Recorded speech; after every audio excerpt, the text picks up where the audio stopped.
একই ছাদের নিচে মানুষ আর ভূতের বসবাস শুনলেই গা শিউরে ওঠে। সেই ভয় আর আতঙ্ক নতুন আঙ্গিকে তুলে ধরা হয়েছে ভূত তেরেকি ওয়েব সিরিজে।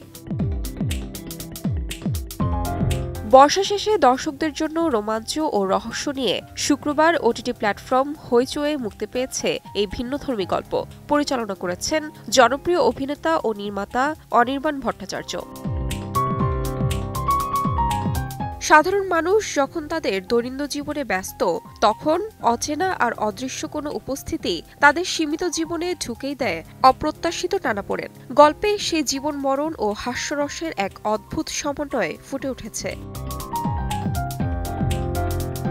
সিরিজটির মুখ্য চরিত্রে অভিনয় করেছেন আবির সিং রায়, ঐশ্বর্য সেন, দীপান্বিতা সরকার সহ অনেকে। ভয়, হাসি আর টান টান উত্তেজনা সব মিলিয়ে দর্শকদের জন্য ভূত তেরেকি হতে চলেছে এক অন্যরকম অভিজ্ঞতা। তাহমিনা তন্নি, সময় সংবাদ।